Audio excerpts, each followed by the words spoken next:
día, ya es hora de hacer el café. Me conecto a nueva vida y me lleno de alegría porque sé que todo va a estar bien. En mi casa, en el auto, de camino a donde sea, entre todo lo que hay que hacer. Ya por nada me preocupo y me siento bien seguro porque cada día lo comienzo aquí en Ruta. En Ruta. En Ruta. Sé que todo va a estar bien en Ruta. Siempre cada día lo comienzo aquí en Ruta. Esta hora llega a ustedes gracias al auspicio de Avilés Auto, el dealer del futuro, en Caguas y San Juan. Teléfono 787-333-9993. Palabra viva, Magdiel Narváez. Buenos días, profesor, ¿cómo está? Buenos días, Fernán. Buenos días, Juan Carlos y Moraima, que está por ahí. Y un saludo a todos los hermanos y las hermanas que ya tempranito se dan cita con la emisora y desde ayer, lunes, están pegados, como decíamos nosotros antes, ¿verdad? Conectados con tanta palabra y tanta variedad que ofrece este segmento matutino en Ruta, que de acuerdo con las estadísticas y el jingle de la emisora, se ha convertido en la alternativa número 1 para muchos grupos de personas en Puerto Rico. Y yo tengo que añadir y fuera de Puerto Rico, porque la emisora se escucha fuera de Puerto Rico también. Así es. Perdón. La mañana de hoy quiero traer una palabra que está en Lucas 10 sobre las estrategias de Cristo para manejar los conflictos dentro del redil. Y a pesar de que el ministerio de Cristo no contemplaba el concepto iglesia como lo conocemos nosotros hoy, no es menos cierto que el ministerio va desarrollando lo que sería la base fundamental de lo que eventualmente se convertiría la iglesia. Porque Jesús en su ministerio no inventa cosas, sino que tiene una trayectoria donde las revela y luego las desarrolla. Él reveló la iglesia en Mateo 16 cuando le dijo a Pedro: sobre esta confesión edificaré mi iglesia. Y entonces de ahí en adelante va cogiendo el giro de lo que prospectivamente iba a ser la iglesia. Y de entrada tengo que decir que tenemos que buscar la manera de definir las cosas dentro de los conceptos tales como son. Iglesia es un concepto diferente a templo y es un concepto diferente a congregación. El templo es la estructura, el elemento físico. En términos teológicos, templo también se conoce como el cuerpo de la gente que cree en Dios, porque ese es el templo que va a bajar en Apocalipsis desde los cielos. Congregación son todas las personas que se reúnen en el templo. Pero yo pensé que esa era la iglesia. No, porque en la congregación hay gente que no pertenece a la iglesia. Y hay gente que no va al templo, que son parte de la iglesia. Y uno sabe que hay gente que este tipo de situación le afecta grandemente. Pero usted no puede mirar un concepto universal como es la iglesia con I mayúscula desde su óptica microcósmica de iglesia con letra minúscula, porque lo que sucede en el templo al que usted asiste no representa la realidad universal de la iglesia en el mundo entero. Es un microcosmos. Es parte de la iglesia, pero no es el elemento que mide la iglesia en el mundo entero. Hay gente que es iglesia y no va al templo. Hay gente que es iglesia y no van a la iglesia, no van al templo. Sí, ahí va, porque la iglesia, siendo el cuerpo de Cristo, está donde quiera. Hay gente que hace misiones y no se llaman misioneros. Hay gente que son pastores y no tienen una congregación. Evangelistas. Hay gente que son evangelistas, tanto el tiempo evangelizando. Y cuando digo esto, no es para que la gente que va a la iglesia deje de ir, de que va al templo, deje de ir al templo, porque vuelvo al consejo del apóstol Pablo. no se dejen de congregar como algunos tienen por costumbre, sino que planteo el elemento de que en muchos países del mundo no hay manera de que la gente llegue a un templo. Sin embargo, hay iglesia. Exacto. ¿Por qué? Porque pues se reúnen en un sótano, se reúnen en la calle, en los trenes. Hay gente en Rusia que evangeliza en los trenes. O sea, no tiene, porque no les permiten agarrar un megáfono y estar en una plaza pública. Los meten presos. En Turquía se hace clandestinamente porque está totalmente prohibido. En Irán está prohibido y si te agarran te ahorcan. Entonces, ellos no son iglesia porque no van a un templo.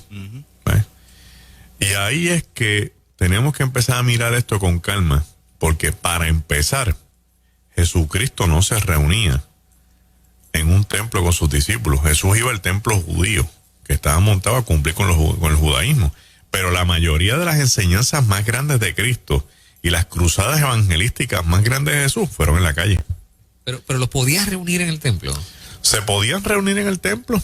Pero Sí. no lo hacía por alguna razón. No, porque el templo era para adorar y hacer sacrificios. No era para hacer lo que nosotros hacemos en los templos hoy. Bien. Sí. Ok. O sea, en el templo no existe este asunto de que es que hoy queremos hacer unas comparaciones que no van a cuadrar más nunca en la vida. Pero entonces no habían congregaciones o eventos congregacionales. La gente iba al templo y en el templo había gente que tenía sus funciones. Los sacerdotes tenían sus funciones, dirigir al pueblo en medio de su adoración, en sus oraciones, en sus sacrificios. Si habían levitas, pues entonces eran los levitas los que cantaban. Cada persona tenía su entonces la gente lo que hacía era que se beneficiaba de lo que el templo ofrecía en su estructura. Lo que pasa es que para el tiempo de Cristo se deterioró y se corrompió. Y al corromperse ya no era lo mismo, ya la gente no quería ir a hacer sacrificios porque le costaba. Y eso obligaba a la gente. Cuando tú tienes un templo que te obliga a que tengas que pagar en exceso un sacrificio de expiación de pecado, te cambia la conducta porque tú no tienes el dinero. Entonces te obliga a actuar de otra forma. En este caso de no ir. No voy a ir. ¿Por qué no vas a ir? Pues no voy a ir porque el templo se ha convertido en un antro de perdición y de corrupción, que yo mejor me quedo en mi casa y ahí estoy más tranquilo con el Señor, o estoy en paz con el Señor. Eso pasó en el tiempo de Cristo. Y por eso hay gente que hace comparaciones en los tiempos actuales. Claro, hay gente que se manda, porque entonces piensa que porque diezman tienen derecho a exigir un servicio. Pero es que esto no es el concierto del Coliseo Roberto Clemente, donde el diezmo es el pago por un servicio. Bien, entonces quieren castigar la iglesia con su diezmo porque no están haciendo lo que tienen que hacer. La iglesia es del Señor. Usted no tiene derecho a hacer eso. Usted está castigando a un Dios porque los siervos de él no están haciendo lo que están haciendo. Mejor párese en sus buenos dos pies, vaya donde el pastor o pastor de la iglesia, saque una reunión, hablen con ellos y alimen las asperezas para que puedan servir con honestidad y con pureza de corazón como se espera. ¿Sí? Entonces, en estas dinámicas, Cristo le dice a todo el mundo que él va a empezar este ministerio haciendo discípulos. Que la función principal de la iglesia es evangelizar y hacer discípulos. Y esto es algo que ya hemos hablado en este segmento a saciedad y que yo no me canso de repetirlo, de que el discípulo es lo más importante dentro de la iglesia, que es el cuerpo de Cristo.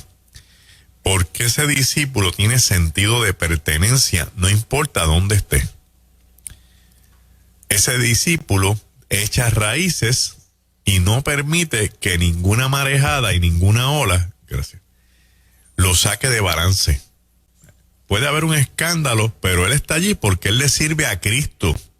Él es siervo de Jesucristo. no es siervo del pastor ni de la pastora que esté allí. Y uno tiene que tener bien claro a quién es que yo le sirvo. No, porque yo soy de tal denominación. Usted no es de ninguna denominación. Usted le pertenece al cuerpo de Cristo que se reúne, en caso suyo, en este templo que pertenece a este concilio. Cuando no tenemos claro nuestras identidades en el Evangelio y no tenemos claro nuestros sentidos de pertenencia, nuestra fe peligra. Porque depende a quién yo me siento que le pertenezco, va a ser mi devoción, mi compromiso y mi servicio. Entonces Jesús constantemente le estaba enseñando a sus discípulos que el servicio era a Él, porque Él es el Señor. Entonces la gente, ¿de quiénes eran estos discípulos? De Cristo, de Jesús, pues entonces le pertenecen a Él. ¿Sí?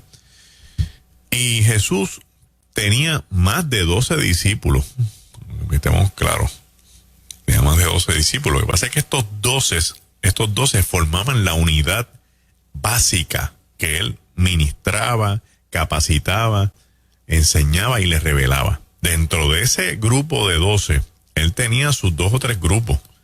Él tenía un grupo administrativo que era Juan y Judas. Judas el tesorero y Juan que lo velaba.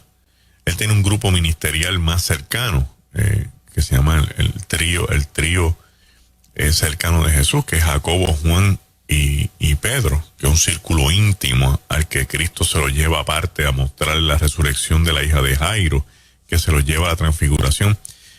Y no estamos diciendo que es que estos eran mejores que los demás, posiblemente es que estos necesitaban más atención que los otros, porque tenían tanto potencial que se descuidaban en cuanto a la misión que tenían que seguir. Fíjese que esos 3 son los más egolátricos.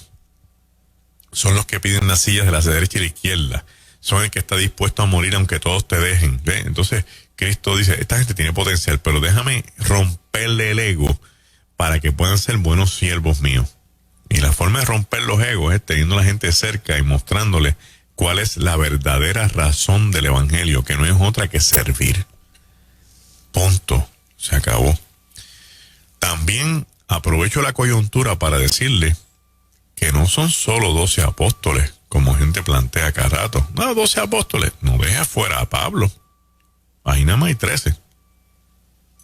No deja fuera a Bernabé. Ahí hay 14. O sea, apóstoles eran unos cuantos. Lo que pasa es que estamos haciendo una transferencia de 12 discípulos a 12 apóstoles. Pero hay bien más. Porque entonces la gente empieza a confundirse cuando dice 12 columnas tiene el templo de Jerusalén, la Nueva Jerusalén. Entonces son los 12 apóstoles. Y entonces me dejan a Pablo afuera, me dejan a Pablo en la puerta. ¿En qué punto estos discípulos se convierten en apóstoles? La transferencia se hace después del Pentecostés, cuando cae el poder del Espíritu Santo sobre de ellos en el aposento alto, donde aquellos que caminaron con Jesús, que vieron a Jesús y que Jesús se les reveló después de resucitado, tenían la capacidad de ser apóstoles, porque apóstoles lo que significa es enviados o comisionados. En la definición de apóstolos, que viene del griego, lo que significa es los que comparten una misión. En el caso nuestro, los que comparten una misión impartida directamente por Jesús. Porque ya esta gente tiene discípulos de discípulos, pero esos discípulos de los discípulos no reciben la comisión directa de Jesús. Reciben la comisión directa de los que Jesús comisionó directamente. Bien. Entonces, en el capítulo 10 de Lucas se da un fenómeno. Lo habíamos hablado aquí hace como 2 años, pero le vamos a dar hasta un giro escatológico hoy. Donde dice, después de estas cosas, y ya con esa frase, usted tiene que averiguar de qué cosas es que estamos hablando. Pues dice, después de estas cosas, usted dice, ¿cuáles? Eso se llama intertexto. Entonces uno lo que hace en el ejercicio exegético es buscar qué pasó antes. Entonces ahí busca el capítulo 9 de Lucas. En el capítulo 9 de Lucas te encuentras la transfiguración, el muchacho endemoniado que los discípulos no pudieron echar fuera el demonio. Te encuentras a Juan diciéndole a Jesús que reprendieron a uno porque estaba echando un demonio fuera de la persona en el nombre de Jesús, pero como no es del grupito, hay que mandarlo a callar. Te encuentras a Jacobo y a Juan peleando porque los botaron de una aldea pidiéndole a Cristo que les dé poder para que caiga fuego del cielo y los consuma. Te encuentras al discipulado peleando para determinar quién es el mayor entre todos ellos. Y ahí el capítulo 9 te da el preámbulo de que Jesús se está encontrando con las verdaderas fragmentaciones y fisuras dentro del alma de su discipulado. ¿Sabía Jesús estas cosas? Claro que las sabía. Lo que pasa es que está esperando que se revelen. ¿Para qué? Para que ellos se den cuenta de lo que no está bien y le den la oportunidad a él de corregirlo. Muchas veces en el Evangelio hay gente tan frustrada, tan traumatizada, y no los culpo porque hay discursos que crean traumas en el Evangelio, que no se encuentran a sí mismos en una relación de paz y de armonía con Jesucristo. Entonces parece que se sienten que Dios no los ama, que están haciendo algo indebido. De hecho, muchas de estas personas que una gran mayoría nos escucha porque están buscando palabras de consuelo y de esperanza, y yo me alegro que por lo menos podamos brindarle a la gente un oasis en medio del desierto. Pero muchos de estos hermanos y estas hermanas piensan que es más lo que tienen que hacer para que Dios los ame. O sea, ellos se sienten que no están haciendo lo suficiente para sentir el amor de Dios, cuando la Biblia no plantea eso. Usted no tiene que hacer nada para sentir el amor de Dios que no sea experimentar la realidad consciente de que un Dios lo ama. Punto, se acabó, tal como usted es. Entonces lo último del mundo es que tras que a mí no me consultan para traerme a esta tierra, sino que me traen por voluntad divina, yo vengo y nazco en este mundo con todos los golpes que uno ha cogido hasta el día de hoy. Que ha dado más cantazo que una lata bajando por una cuesta. Mi cuñado dice, da más cantazo que el rabo partido un lagartijo. Eso sí da cantazo. ¡Qué fuerte, sí! Y encima de eso, con todas las deformaciones emocionales, las condiciones que uno pueda tener, también yo pueda creer que existe un Dios enorme que tiene parte de la responsabilidad y me quiere aplastar. Es grave, es bien grave. Entonces, ¿qué pasa? ¿En qué se convierte la vida? La vida se convierte entonces en el mejor escenario para que una persona saque hacia afuera toda la realidad que hay dentro de él, no para que le dé rienda suelta y siga cambiando por su respeto como el mío Cid, pero sí para que le dé la oportunidad a Dios de que en ese escenario que me estoy dando cuenta de quién soy yo, Dios me ministre, me libere y haga un acto de amor restaurador en mi vida. Si la mayoría de las personas predicara más de esto, tendríamos más gente sana, más gente libre, más gente bonita, reluciente, alegre, felices. Porque este mensaje del Evangelio va dirigido a que el ser humano sea un mejor ser humano todos los días, salvo por la gracia de Cristo. Entonces Cristo está viendo la fisura de su discipulado. Como quien dice, sigan, que yo los estoy esperando en la esquina. Pero encima de eso, el capítulo 9 también plantea otra cosa. La gente que se le acerca a Cristo, haciéndole creer que lo van a seguir, pero pidiendo algo a cambio. Yo te sigo, ¿verdad? ¿Dónde quieres que tú vayas? Y chichija. Y este es el hombre que está pidiendo asuntos materiales. Porque Cristo le contesta, las aves tienen sus nidos y las zorras tienen sus guaridas. Y note usted que en la contestación de Cristo, todo es sobre la casa. El nido es la casa de las aves, la cueva es la casa de las zorras. Pero Cristo no tiene donde recostar la cabeza. Entonces, ¿qué le está diciendo al individuo? Si tú vienes detrás de mí buscando una parcela, estás equivocado. Aquí no hay parcela para repartir. Entonces el otro le dice, tú sígueme, no, que tengo que ir a enterrar a mi papá. El papá está vivo, lo que pasa es que le está diciendo un mensaje en clave a Cristo. Mientras papi esté vivo, yo no te puedo seguir porque papi es judío y no me va a permitir que yo siga a un individuo judío que tiene una línea rebelde contra lo que ellos han creído porque me va a botar de casa. Entonces el individuo que quiere seguir a Cristo sin perder las comodidades porque no quiere sacrificarse. Y un tercero que dice, no, yo te sigo, pero voy para casa a despedirme de los míos. Dice, no, que tú no puedes poner la mano en el arado. Y es digno que uno se pueda despedir de su gente. Lo que pasa es que cuando vuelva a su casa va a comparar lo que tiene contra lo que va a tener. ¿Y qué tiene? Cristo no tiene nada. Cristo duerme en la intemperie, en el Monte de los Olivos cuando está en Jerusalén, en Capernaum, en casas prestadas cuando está en la zona de las villas pesqueras. Cristo es un predicador itinerante. O sea, esas caminatas son astronómicas. Entonces este puede empezar a decir, déjame ir a casa cuando yo vea mi cama y vea la comida caliente y vea a la familia, diciendo, yo le mando una ofrenda porque es mejor, es más cómodo, tú sabes. Entonces Cristo está viendo un discipulado que él llama con unos conflictos descomunales de ego, unos candidatos a discípulos que tienen unas condiciones para seguirlo.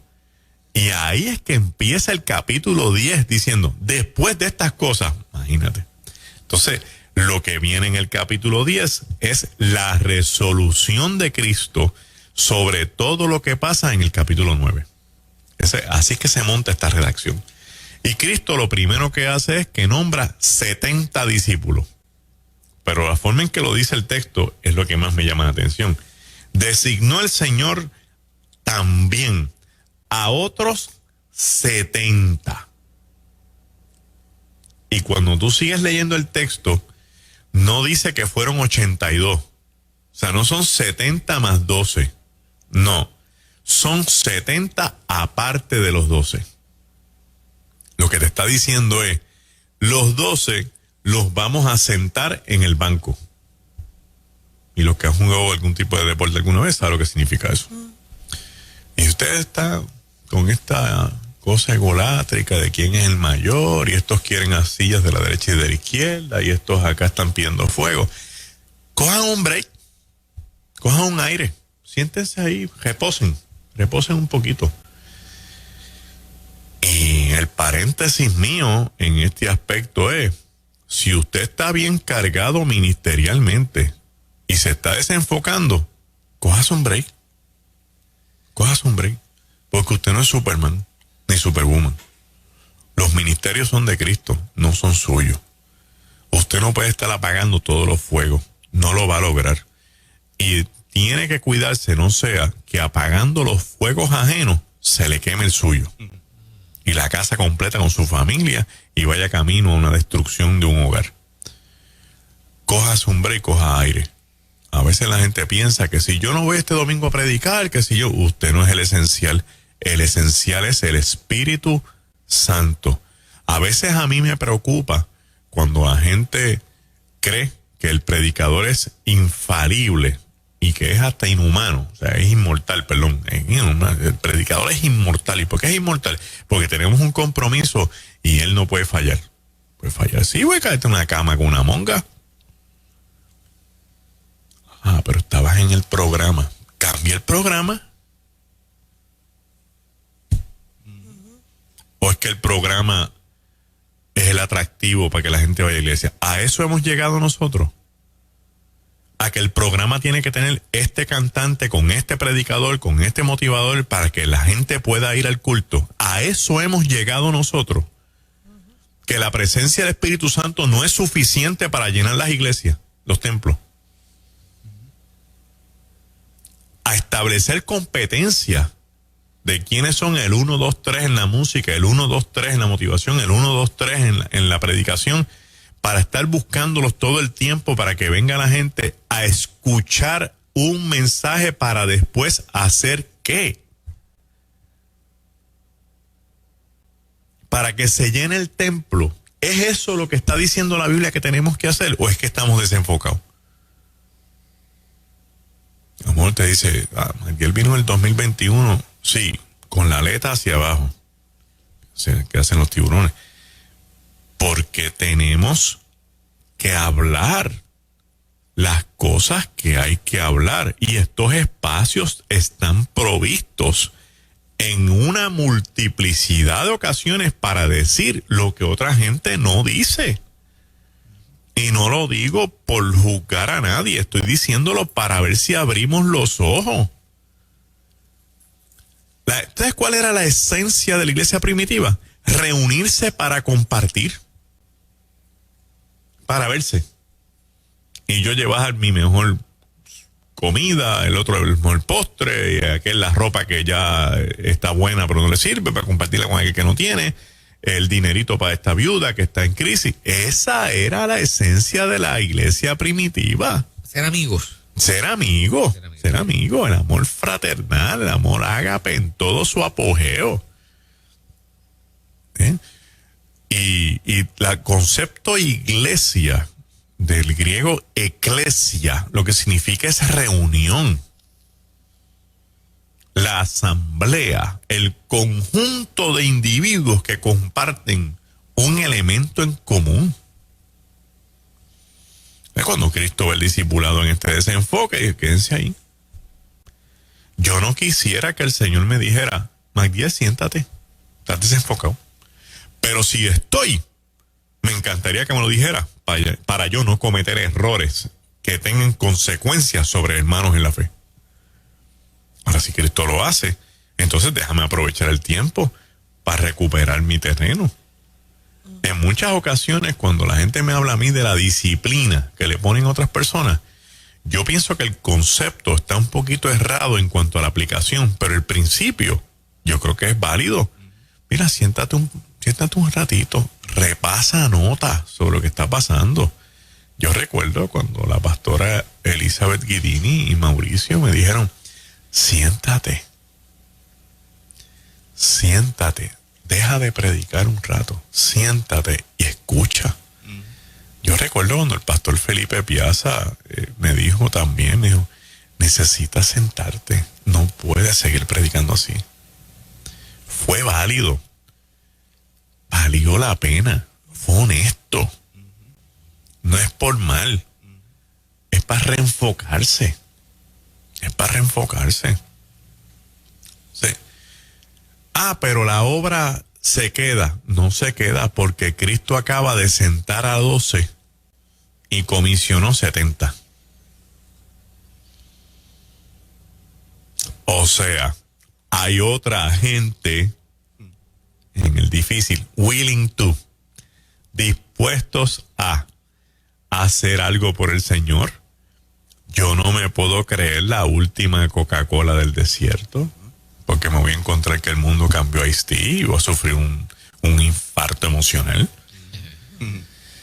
Yo no me puedo creer que si yo no predico no va a pasar nada, y que si yo canto no, hermano, eso hay que tumbarlo de carrera. Eso no puede ser. Aquí el esencial es Cristo, y Cristo tiene gente de más para hacer las cosas. O sea que si en este momento yo estoy sirviendo y usted está sirviendo, es porque le han dado una oportunidad para servir. Aprovechela. Y estos 70, a mí me da gracia porque yo volví a leer el texto y yo decía, mira esto cómo se me escapó. No tenían la más mínima idea de lo que iban a experimentar. Porque una cosa es lo que Cristo les dijo que iban a hacer, y otra es lo que ellos experimentaron. Entonces la gente puede decir, bueno, Magdiel, pero el texto dice que ellos fueron por las casas, porque eso fue lo que le dijeron que hicieran. Pero no es lo mismo que Cristo te diga, vayan por las casas, y el que los reciba con paz, deje su paz allí. Y si lo invitan a comer, coman con ellos y compartan con ellos. Y no lleven ni bolsas ni alforjas. Y vaya, y si hay enfermos, oren por ellos y que se sanen y echen fuera demonios. Pues eso es lo que Cristo les dijo. Pero otra cosa es tú ver el demonio de frente y orar para que el demonio se vaya corriendo. Entonces dices, pues esto funciona. Y orar por los enfermos y ver que se sanan en la cara tuya. Entonces el impacto de lo que vivieron los transformó. Pero en la esencia para que eso pase es obedecer. Ellos fueron allí, ¿qué hay que hacer? Entonces, esto es lo que hay. ustedes van a ir, y van a ir mansos, porque dice, van como corderos entre lobos, van mansitos, o sea, si los van a agredir, usted se calla la boca y sigue para adelante. Olvídese de los lobos, porque un lobo feroz no tiene nada que buscar con un cordero lleno del Espíritu Santo. Pero la mansedumbre tiene que estar presente. Vayan, y esto es lo que van a hacer. Eso es lo que hay que hacer. Y siguen adelante. Y ellos fueron, obedecieron, y en el proceso de obedecer, pasaron las cosas que Cristo les había dicho que iban a experimentar. Entonces, este capítulo viene a convertirse en la base o en parte de la base de lo que tiene que vivir la iglesia si obedece a Cristo. Madiel, ese pasaje que estás hablando dice que regresaron sorprendidos. Sí. Específicamente. Gozoso y sorprendido. Gozoso y sorprendido. Aún los demonios se sujetan. Específicamente, ¿qué pasó? ¿Qué fue lo que hizo él? Si se registra. El wow. Sí, porque los comentaristas lo que hacen es que tratan de amarrar todas las cosas que Cristo había hecho con los efectos sobre el discipulado. Okay. Y el capítulo 9 dice que hay 9 discípulos que trataron de echar fuera un demonio y no pudieron. Entonces la gente dice, pues que el único que puede echar el demonio es Cristo. El único que puede sanar es Cristo. De momento tenemos 70 que Cristo no está físicamente con ellos. Y ellos están echando fuera demonios y ellos están sanando a una gente en el nombre de Jesucristo y vienen para acá sorprendidos diciendo, nosotros en tu nombre podemos hacer estas cosas. ¿Ven? Y entonces la sorpresa es de un individuo que entiende que lo más grande es Jesús, que Jesús ahora lo comisiona y él va como un nene chiquito. Jesús me llamó, voy a hacer esto en el nombre de Jesús. Y cuando regresa con el testimonio. Mira, pasó lo que tú dijiste, experimentamos esto. Entonces el elemento de que vienen gozosos implica la alegría del corazón de haber cumplido y de haber visto el resultado del cumplimiento por haber obedecido. Wow. Magdiel, hay un detalle que me gustaría que me des un comentario, porque el mensaje, las instrucciones de Cristo fueron tan completas que hubo milagros y hubo liberaciones, demonios salieron fuera, pero hubo un detalle interesante que está vigente todavía, y es que Dios nos comisionó a llevar su mensaje, pero también dio instrucciones de qué hacer cuando se rechaza ese mensaje. Sí. Y me refiero a cuando no los recibían en la casa y la instrucción es sacudan el polvo de la sandalia de sus pies. Eso es fuerte. A mí me suena un poquito fuerte. Y no dejen su paz allí. Exactamente. O sea, el que piensa que Cristo es un bobito, que ama incondicionalmente en términos de que cuando le escupes la cara y lo rechazas, de todas maneras te va a salvar y te va a bendecir. Amén. Yo no veo eso en el Nuevo Testamento. Sí. O sea, yo sufro la consecuencia de rechazarlo y cualquiera va a sufrir esa consecuencia. Y hubo una instrucción bien clarita ahí. Bien clara. Y el comentario es válido, primero está en la Biblia, y es una instrucción directa de Cristo. Sí. No es que ellos se lo inventaron. Y mirándolo desde esta óptica, nosotros ya hemos abrazado el mensaje. Bien. Vamos a ponernos que nunca hemos recibido el mensaje, pero con conciencia de que ya sabemos lo que pasa. Viene alguien y nos trae un mensaje tan poderoso como ese. Exacto. Y yo empiezo a decir, no hombre, no, olvídate de eso, no me crees ahí que si lo otro. Y esta persona sigue la instrucción de Cristo y dice, ok, me voy a sacudir los pies. Quiere decir, sacudirse los pies quiere decir que a esta casa yo no vuelvo. Eso es sacudirse los pies. Quitarse el polvo encima implica el sacrificio que yo hice. Lo voy a dejar aquí en la puerta de tu casa y me voy. Y no te voy a dejar mi paz. Porque el mensaje que dejaron los va a dejar locos. Esa persona que rechaza ese mensaje, rechaza al mensajero, pero el mensaje ya se le taladró en el corazón. Y no hay manera, y hay gente que podría llamar a la emisora hoy a dar testimonio, de que hicieron eso mismo, pero ese mensaje les siguió dando vuelta en la cabeza y dando cantazos, y entonces empezaron a vivir experiencias, y aquel mensaje que le dieron hace 3 días atrás siguió cobrando. Entonces no puede tener paz, no puede tener paz, porque si algo grande tiene el mensaje de Cristo, como decía Lutero, es que es como un perro sabueso que persigue su presa. Eso sigue ahí, y no te va a dejar descansar. Y es una instrucción de Cristo que nosotros, como bien dice Juan Carlos, no tenemos por qué afligirnos si alguien nos rechaza, porque el problema no es nuestro. El mío era cumplir. Exacto, llevar el mensaje. Llevar el mensaje. Entonces hay personas que a veces entran en estas crisis porque la parábola del sembrador lo que implica es tirar la semilla y seguir andando. Pues si a eso fue que te mandaron, tira la semilla y olvídate quién va a comerse el mango de 10 años después. Porque la misión tuya era obedecer lo que te dijeron que hiciera. Punto. Se acabó. El Señor se encargará de lo demás. Exactamente. Y aquí no hay más nada que buscar. Y este relato es tan completo que yo creo que todas las personas que nos están escuchando deben sacar un ratito esta semana y leerlo con calma. Lucas 9 y Lucas 10.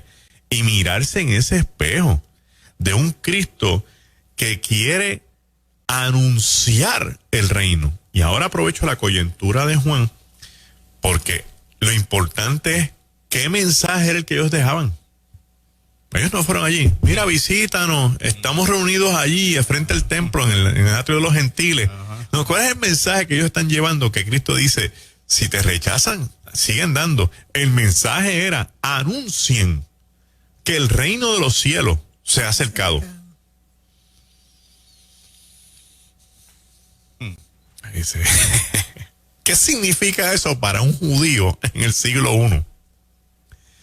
Teniendo la voz profética de Daniel 400 años antes en los imperios babilónicos y persas, donde en una visión de los 4 reinos mostrados en la figura de la estatua del hombre, dice que del reino de abajo, que es el de hierro, que es el reino romano, mezclado con barro, surgirá el reino que se establecerá permanentemente en la tierra.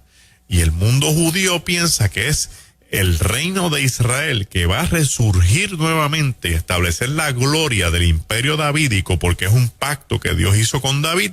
Sin embargo, ahora un discipulado sin bolsa y sin alforja, o sea que no tienen nada que ofrecer, descalzo, que están esperando que los inviten a comer en las casas, su anuncio es que el reino de los cielos se ha acercado, o que el reino de los cielos sea el que está, o el que el reino de los cielos está entre vosotros, para ellos decir, ¿el reino de quién? O sea, va a haber revolución, Dios va a establecer su reino, David va a resucitar el imperio, ¿quién es este que dice, no, Jesús nos envió a decirte que el reino de los cielos se ha acercado? Dice, mira, yo no voy a creer en eso. Un disparate, nos van a matar. Aquí no hay quien pueda con Roma, porque mucha gente lo iba a ver en términos físicos, materiales, e iba a venir el rechazo. Pero como la palabra no vuelve atrás vacía, ese mensaje se iba a quedar taladrándose en la mente de los que recibían, porque juntamente con el mensaje venía la manifestación del poder. Esta gente dice que el reino de los cielos se ha acercado, que el reino de los cielos ha llegado, y encima de eso sanan gente, echan fuera demonios y están haciendo proezas y maravillas. Entonces el reino de los cielos no es lo que yo pienso, el reino de los cielos es lo que se está manifestando en este lugar. Y cuando uno lo mira desde esa forma, esto es un llamado a la iglesia en el siglo XXI. ¿Qué anuncio tú estás haciendo y qué manifestación la gente está viendo? ¿Qué reino tú estás anunciando de manera que se pueda ver en las manifestaciones en tu congregación? Las únicas manifestaciones que anuncian al reino son un grupo de personas que pueda llevar un mensaje listo para dejarlo donde tenga que dejarlo sin miedo y afrontando las consecuencias. Te rechazaron, pues me rechazaron, pues yo dejé el mensaje, y que ese mensaje venga amarrado con unas manifestaciones del poder del Espíritu Santo donde la gente se tenga que cuestionar, Oye, ven acá, nosotros vamos a creer en esto, porque esta gente está sanando gente en el nombre de Jesucristo, porque esta gente está echando fuera demonios en el nombre de Jesucristo. Y ahí es que viene el asombro de ellos, que aunque había gente que los rechazaron, el poder con el que Cristo los estaba utilizando demostraba que el mensaje no estaba en vano y que estaban respaldados por un Cristo que les había dicho lo que había que hacer y que si lo hacían iban a tener las consecuencias y los resultados que se esperan en el reino, no que se esperan en la sociedad. Las palabras de Pablo, no he venido a hablarles con humana sabiduría, sino con demostración de poder. Demostración de poder. Tiene que venir amarrado de eso, porque si la iglesia se queda solamente en un mensaje de poder y en un mensaje de impacto sin las manifestaciones, tiene demagogia. La demagogia, estamos hablando de cosas espectaculares, pero la esencia, ¿dónde está la esencia de eso? ¿Dónde está la gente que se convierte? ¿Dónde está la gente que quiere ser discípulo? ¿Dónde están los milagros de fe, los milagros de sanidad? Entonces la gente, no, en tal sitio ocurrió eso. No me lo diga a mí, anúncieselo a todo el vecindario. Y que si la gente no quiere creer, que no crean. Que no crean. Mira, cuando Gille Ávila, Dios lo usaba en Centroamérica, haciendo milagros. Yo recuerdo que retrataban las muelas platificadas de la gente. Y aquí en Puerto Rico había gente negando eso. Cristianos, eso no puede ser, eso no es verdad. Que para qué Dios le platificó la muela, se la pudo haber hecho nueva. Pues aquí le tengo una contestación casi 10 años o 15 años después. Me encuentro con una gente guatemalteca que su abuelita vivía en el Jurutungo de las selvas de Guatemala, que habían ido a una campaña de Gille Ávila y que su abuelita, Dios le platificó las muelas. Y yo le dije, ¿no te estuvo raro que le platificara las muelas? Y me dijo, no me estuvo raro, porque es que si se las hace nuevas nadie lo va a creer, pero si se las platifica van a creer, porque allá arriba nadie platifica muelas. Así mismo es. Las cosas hay que mirarlas en los contextos, pero es más fácil entonces negar el mensaje, ¿verdad? Como estaba planteando Juan Carlos, el rechazo del mensaje, pues no dejes tu paja ahí, no pierdas el tiempo en eso. Que están diciéndote que tú eres fundamentalista, no pierdas el tiempo en ese debate. Olvídate de eso para que la gente piense lo que tú creas, que tú eres fanático religioso, que eres un enfermo emocional y que por eso estás metido dentro de la iglesia. Deja que la gente se crea eso, porque en la medida en que la gente diga eso, quiere decir que el mensaje que tú predicas le está dando cantazos en la cabeza. Si no le estuviera dando cantazos en la cabeza, no fuera una preocupación para ellos. Muchas veces la gente viene con un ataque contra el cristianismo y lo que ese ataque significa no es otra cosa que no pueden manejar lo que nosotros estamos experimentando. Como no lo pueden manejar, quieren atacarlo, quieren desmantelarlo, quieren sacarlo del medio. Mucha gente no quiere creer en Dios simplemente porque no quieren tener un ser supremo a quien darle cuentas por sus conductas. Pues entonces es mejor no creer en él para no tener que dar cuenta. Mucha gente no quiere que la iglesia exista porque la iglesia representa una serie de valores y de principios que chocan contra el libertinaje de un siglo XXI. Pues entonces no te des coraje, ni pierdas el tiempo, ni te frustres. Sé luz. Sé luz. Sé un cordero en medio de lobos. Y deja que Dios te use para que alumbres el mundo a otra gente. Y 2, para que le des aire a los que se desenfocaron, se reenfoquen y vuelvan a la carga. Porque cuando ellos vinieron gozosos, como dijo Moray Morita, quienes los están recibiendo son los 12. ¿Qué es lo primero que tú piensas si tú eres un discípulo de Cristo del círculo de los 12 y ves 70 que vienen encendidos en candela diciendo, esto estuvo descomunal y los demonios se lo aguantaran? Tú dices, me lo perdí. Y entonces lo segundo es, y me lo perdí por cabezón. Me lo perdí por tener un viaje egolátrico. No dejemos que nuestros viajes egolátricos eclesiásticos nos impidan ver la gloria de Dios anunciando que el reino se ha acercado. Que Dios les bendiga en esta mañana. Palabra viva, Magdiel Narváez. Yes, poderoso. Gloria a Dios. Magdiel, la gente que quiera conectar contigo. magdielnarváez.net o elgalileo.org o el 939-406-80 6081. Ay, mi madre. 402-6081. Ahora sí. 939-402-6081. Y a los hermanos que nos escuchan, el viaje que está auspiciando Nueva Vida con este servidor, con el doctor Samuel Pagán, su esposa, y con el hermano Edwin Rivera Manso, y en la parte musical de alabanza, el hermano Ricardo Rodríguez, tienen que llamar a la agencia Pronto Travel. A la agencia Pronto Travel, y el anuncio trae los teléfonos porque me están llamando a mí. Entonces, yo no tengo forma de atender todas esas llamadas. ¿Qué te dicen? Te dicen, apúntame, Magdiel, apúntame Sí, ahí. me dice que estoy interesada en el viaje, tienes que llamar allá porque allá le van las instrucciones y le envían toda la información por correo electrónico. Yo quisiera con todo el gusto del mundo, pero ni tengo el personal para hacerlo, ni yo tampoco tengo el tiempo, así que llamen a Pronto Travel para que se puedan cubrir. 798-6455. 798-6455. Y que si no lo entienden de la primera instancia, insistan, porque están ocurriendo muchas llamadas, gracias al Señor, para bueno. este viaje. Amén. Gracias, Magdiel, un abrazo. A ustedes. Un abrazo. Bendiciones. Amén. 97.7 Nueva Vida en Ruta.